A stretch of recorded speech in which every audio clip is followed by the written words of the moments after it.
Good morning, good evening, everyone. Welcome to the Voices of Sustainability, the virtual fireside chat series by the Side Sustainability Prize.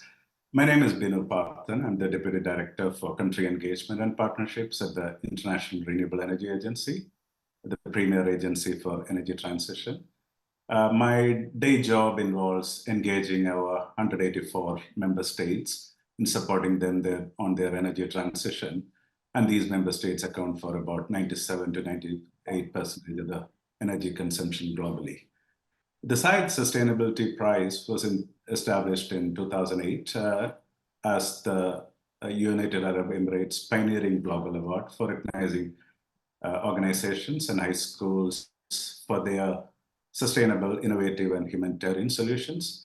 Today, the prize, after 16 years of experience and recognizing outstanding contributions, has impacted close to 400 million people, 384 million people around the world. And the winners have ranged a range of activities, including health, food, energy, water, climate action, and global high schools. So you could see there's been a significant impact globally with the awards being recognizing very outstanding contributions in these spaces. Today's episode is special. It is going to focus on energy, clean energy, and that to access to energy. This is a particular theme which is in keeping with the January 26th, the International Day of Clean Energy, which incidentally also happens to be the day where the IRENA, the International Renewable Energy, my organization, was also established. And we are celebrating 15 years on this particular day. But we have brought together a very strong set of experts, looking at it from the philanthropy side, but also from the private sector side. We have with us Joseph Nganga, who is the CEO of the Global Energy Alliance for People and Planet, a key philanthropic initiative which is trying to accelerate energy transition, and Joseph will talk a bit more about it. We also do have Angela Homsi, who's the co-founder of Ignite Power, a major private sector initiative, and also importantly, a recent prize winner in this energy category. So welcome to you both. We are delighted to have you both to share some of your perspectives. So I'd like to perhaps start with Joseph. Joseph, philanthropy traditionally has been operating at a very small scale, recognizing and supporting small scale initiatives around the world, which were very important. But with some of the recent developments, such as what GIAB brings to, the scale at which you intervene, the level of resources that you bring has significantly increased. From millions of dollars, we are now talking about billions of dollars and significant leverage and impacts. So from the perspective of GIAB, what do you see GIAB's role in the renewable energy policy and sector development space? And what would be the broader implications for sustainable growth, underlining this particular significant increase in scale of resources? Joseph.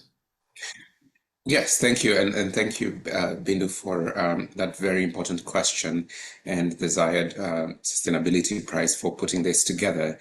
As you rightly mentioned, philanthropy has been acting in this space, but in a fragmented way. And I think what is very clear now is we're facing the existential crisis of our lives. And so we must work in a concerted effort to address this from a climate perspective, but also from an energy access perspective.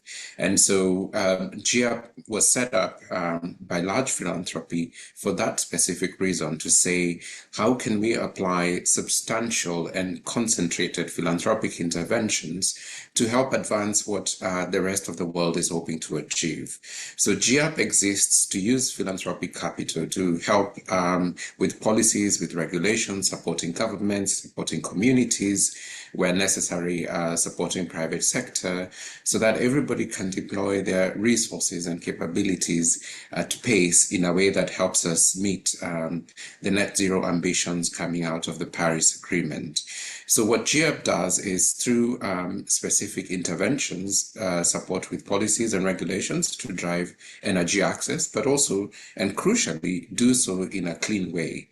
We also work with developing scalable solutions. So for example, GEAP is working very closely with alliance partners to drive 9 gigawatts of battery energy storage by 2030, which has a dual effect of mitigating additional fossil fuel-based baseload power, and therefore helping countries electrify through a clean approach, while at the same time making it possible to electrify regions that are very reliant on things like solar power and therefore need battery energy storage to provide reliable power, which is GEAP's core mission. So all to say, Binu, that philanthropy and in the case of GEAP, there's substantial resources coming together in a concentrated way to partner with the rest of the world in driving our net zero and our climate and energy access ambitions. Thank you.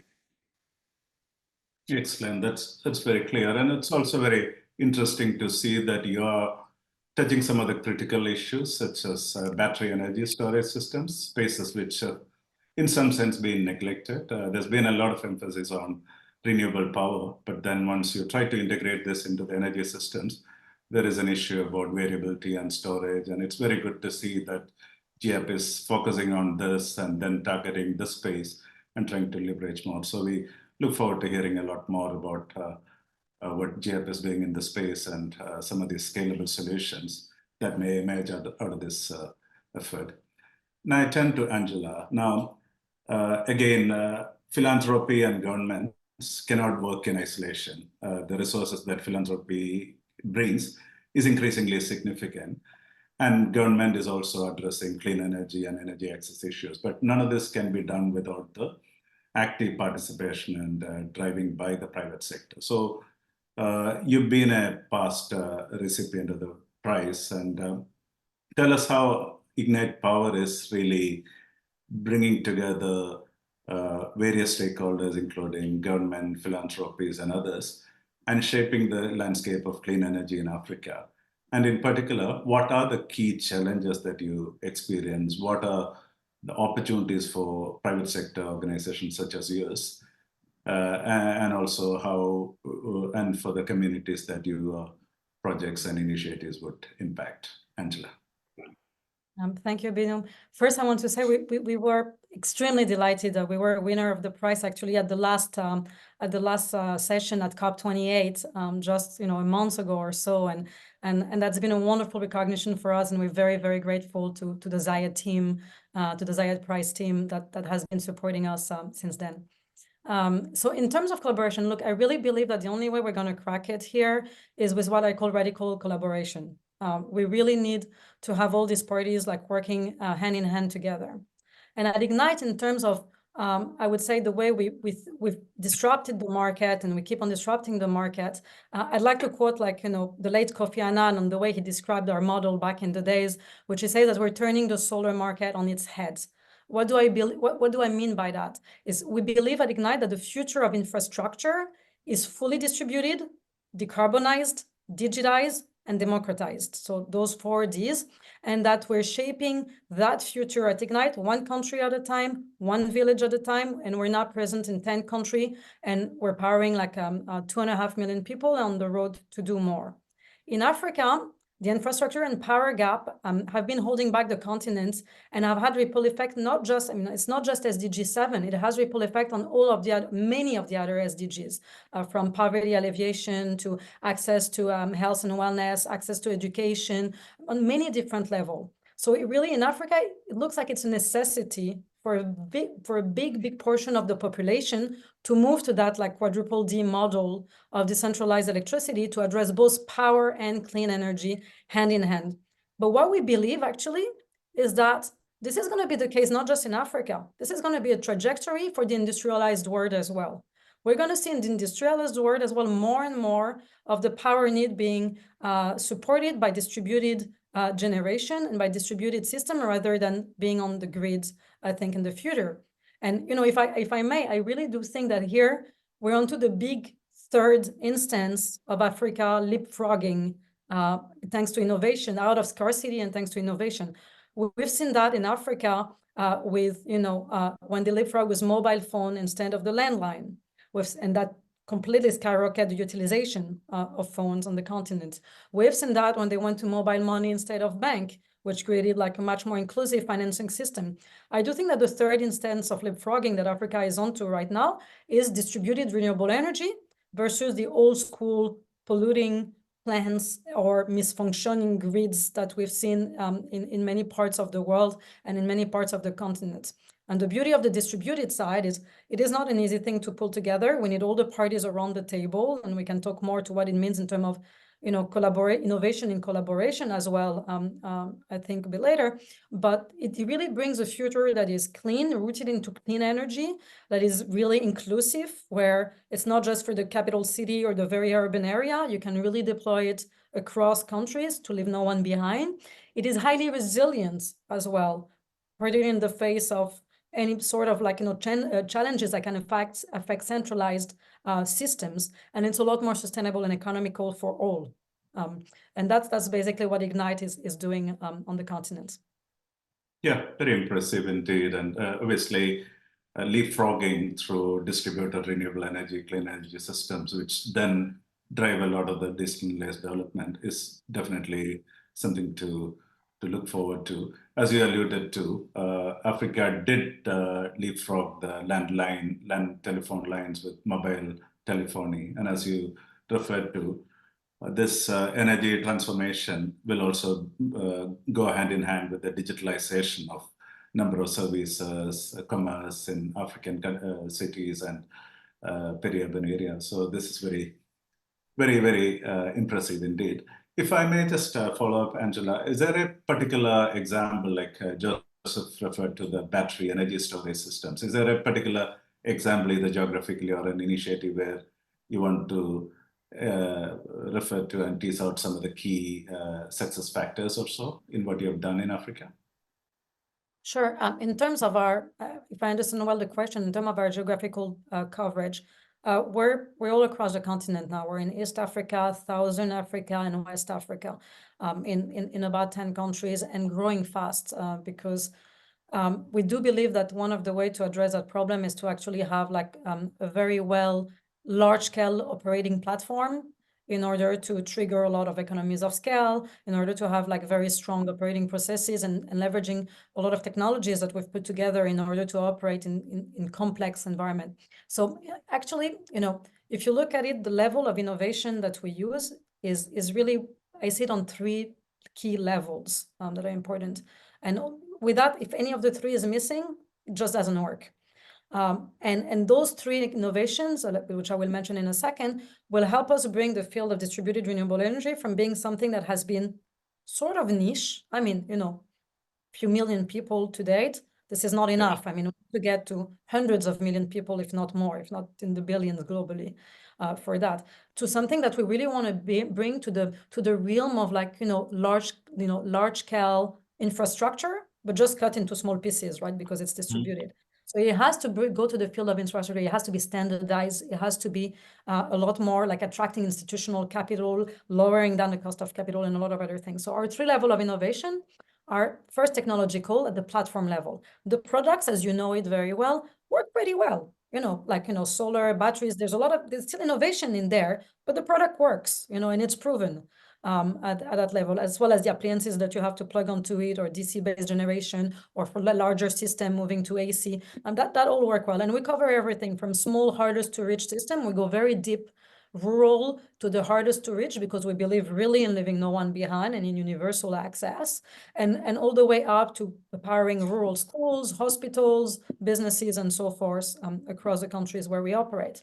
And in order to do that, there's high complexity of the last mile. And that's where the technologies that we've developed are extremely innovative, all the way from full digitization of that last mile operations, to very deep verification and transparency across our operations so that our stakeholder see really what's going on. My stakeholder being the government, being the likes of the World Bank or other parties that we work with, can see really throughout entirely transparently what's going on and how the infrastructure is being built. And so there's a lot of this technology, and obviously at the payment level too, that you need to have at a platform level to deploy. The second level of innovation is what we call industry or market innovation. We had to really rethink that industry from scratch. And to do that, what we did is like we work with our partners, being the governments of the country where we work, through what we call PPMPs, which is our model of slightly different private-public partnership, engaging with multilateral as well in the mix, working with our partners like the World Bank or the European DFI, working as well with like, tier one like corporates that want to be involved in that electrification path. And we change with them both the legal structuring of those distributed renewable energy projects and as well the monetization path of them. So that they resemble, again, a lot more what you would do if you were building a power plant and running a utility to connect people to a mainstream power plant, to a grid. So there was a lot of innovation at that level for that to be able to happen. And the third level of innovation is financial innovation. As you know, the field of distributed renewable energy have been mostly backed by very expensive capital, either in the type of venture capital, which is totally inadequate. You don't use venture capital to build a power plant, right? It makes no sense. So that was a bit inadequate. Or by grants, which have been amazing, but sometimes with not enough leverage onto that grants to really bring the scale of change that was needed, which was very important, but still not as scalable as you want it to be. We need like billions and billions of dollars to go into that field. So it needs to mobilize institutional capital. And we were very glad at COP28 to be awarded another award on top of the Zayed Prize, which was the award from Convergence and CPI, Convergence Blended Finance, and CPI, which is Climate Policy Initiative out of Washington, D.C., which was awarded to us for our catalytic climate finance structure that will, we believe, mobilize like a vast amount of institutional capital on the back of that structure and really bring the field of distributed renewable energy closer to infrastructure. Excellent. Yeah, it's very, again, congratulations on this new award. And I like the way you sort of, do these three innovations, one on technology, second on industry or markets, and also on finance. And these are really key things. And in the past, we had firms just focusing either on technology or finance, and then trying to bring all of this together and then trying to do this innovatively, certainly quite impressive. And I can see why you're winning more and more awards as we progress. So getting back to Joseph. Now, Joseph, you've seen this fascinating example from Ignite. How crucial are these public-private and multi-sectoral partnerships in advancing the clean energy initiatives? What would be GIA perspective on this? No, and again, I want to congratulate Angela and Ignite for the progress you're making. I think ultimately the real capital will come from private sector, and that is where the scale will come from. And so I'm very excited to see that you're deploying your capital, but also thinking very, very strategically. Well done. I think that is a perfect example of how collaboration needs to happen. So again, private sector has the quantum of money needed to deliver clean energy at scale. But that quantum of money has rules and restrictions. It needs a return on capital. It has scale questions. A scale question is, can you do small projects and be profitable? There's overhead platform expenses as opposed to unit economics per installed power plant. So all those things need to come together for private sector to flow at scale. The world that we are in, and particularly in the developing world, a lot of risks exist. So you have off-takers who are largely monopolies that are government owned. When a private sector person wants to sign a PPA with a national utility, they need a 20-year PPA that is bankable so that the lenders, who are also a different type of private or DFI capital, is comfortable providing non-recourse finance. But then on the other hand, you have governments that are saying, well, if I commit to 20-year PPA at today's solar tariff and today's battery energy storage tariff, and those prices are projected to go down, I'm strangling my government and my country with very expensive power. So what is the right mechanism for me to get electrification today, provide the guarantees that Angela and others want, but do so in a smart way that I don't expose my country to locked in long-term high cost of electrification prices. And then you have people like ourselves, the Philanthropy, who are saying we have philanthropic capital, but it cannot be used to benefit the Angelas of the world. Our capital exists to support the developing country's citizens, and that's what philanthropy exists to do. So how do we use our money to support the citizen of that particular country, but in a way that then helps Angela deploy substantial resources at scale?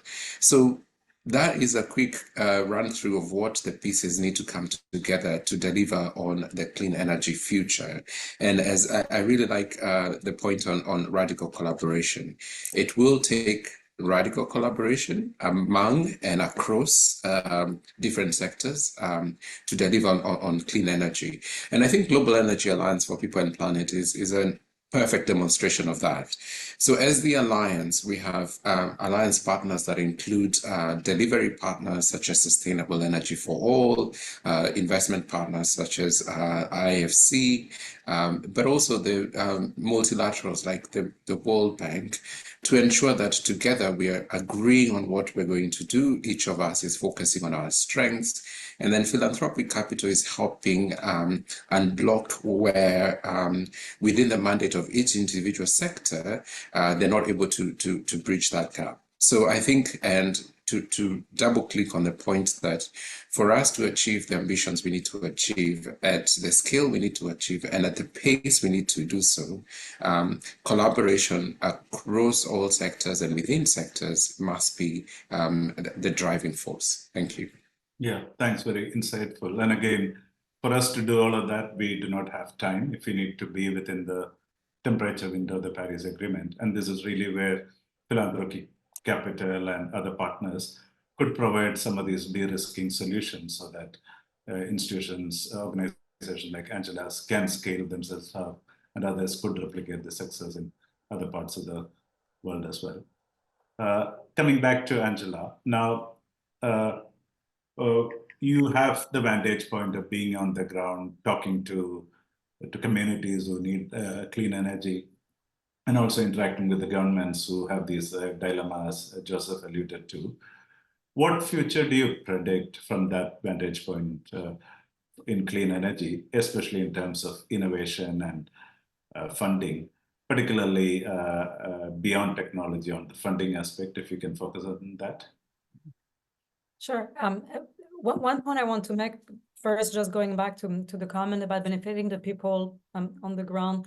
You know, at Ignite, like we operate like into those deep rural area. All the people that receive the solutions are obviously people living in the countries where we operate, but as well in terms of the work and the staff that we've trained over the years and have worked with us, which is over 3,000 people, literally 99.9%, 99%, I would say, of them are actually people that are on the ground in the country we operate.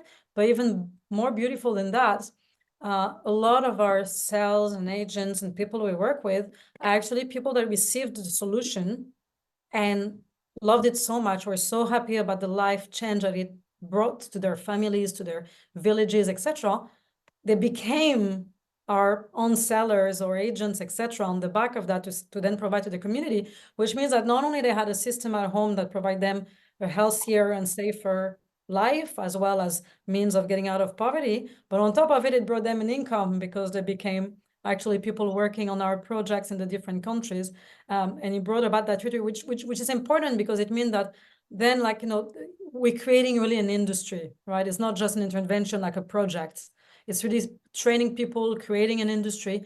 And importantly as well, is making sure that, you know, the hundreds of millions of people that are still not connected to power or that are connected to unreliable power. You know, we're talking about the Paris Agreement. Do you really think that we have any chance to keep the 1.5 degree target if all of those folks start using coal or whatever else to power themselves? So what we're doing is good for them, but it's good for all of us, right? Like, I like to say carbon has no border. So we need to make sure that we're building that green future for all. They are pioneering by embracing it before the West. Eventually, the West, I think, has to come onto that same system, but that's something that is extremely important. In terms of innovation as well, on the back of the price as well, like we're doing two aspects of infrastructure, of clean infrastructure at Ignite. We're doing the simply, which is the base of everything. I would think of the clean power, whatever size, as I mentioned earlier. But we as well unveiled at COP28 that we've launched our solar-powered internet access for a rural area to provide universal access to both power and internet in all the areas where we're operating. And I think this is a massive game changer, and this is something that is very attractive, both on the infrastructure side and hopefully on the financing side, because this is unlocking a huge amount of potential positive ripple effect on top of the power around poverty alleviation and education in particular. So those are the areas that we're focusing on. In terms of financing, I think Joseph said it earlier. It's very important that we move to really institutional capital to flow into the field. And I think like one of the key places where philanthropy plays a massive role is sometimes to come into a place where there's risk aversion that is maybe not entirely warranted risk of aversion, and to prove the case for a period of time by having these blended elements, whereby you can provide like a better credit rating if you want to a project than it is, by having this wrap of blended finance around it, and then you can attract institutional capital on top of it. Eventually, if the operators, if the project is being operated by operators that are mature and know what they're doing, we hope to be one of them, obviously, it will then be shown to have actually very good results, very good credit risk, and will make a lot of sense for then institutional capital to flow in without the need to have that element of grant anymore. So that's what we call being catalytic, really. It's being able to leverage institutional capital and eventually not being needed anymore to be able to transition to really a market-based solution. Yeah, excellent. And thanks. I think there's all innovation in terms of providing digital services along with clean energy, but also some of the financial innovations that you talk about, and leveraging philanthropic capital for blended finance and also credit enhancement. These are, and I agree entirely that we need institutional capital to flow to these markets. And a lot of that capital is a bit risk averse, and there are other opportunities. And I think this is really where GAP and other important philanthropies are trying to focus attention on these very attractive markets, but again, considered very risky from a traditional institutional point of view. I also wanted to underline that, Angela, as you mentioned, you do create jobs, and this is something that IRENA analysis shows that renewable energy creates almost double or 50% more jobs than the traditional energy solutions. And what is also interesting is that we find that solutions such as solar can actually employ double the amount of women compared to the traditional sources. So there are a lot of positive social impacts as well. So one final question for our esteemed panelists, and on the 26th of January, and this is the first time we are celebrating the International Day of Clean Energy. So if you were to look ahead 1 year from now, next year, 2025, 26th of January, what is one thing that GAP would like to achieve, Joseph? If you were to wish for something significant that could actually move your mission in the right way, in the right direction, Joseph? Thank you. And that's a very loaded question, because in order for us to achieve our ambition, several things need to come together. But you're offering me only one thing or one wish. So I have to think very carefully. But I think coming out of COP28 and a commitment towards tripling renewables, I think that the one thing, particularly from a GEA perspective, that would be important to see is this radical collaboration, if I could borrow your description, Angela, because to triple renewables and meet COP28 ambitions, everybody has a role to play, right from GIAP and our alliance partners all the way to private sector and governments. So if there's one thing I'd like us to do is to achieve our tripling renewables, because it helps with energy access where there's either no or intermittent supply, but it also sets us up on the right trajectory from a climate perspective.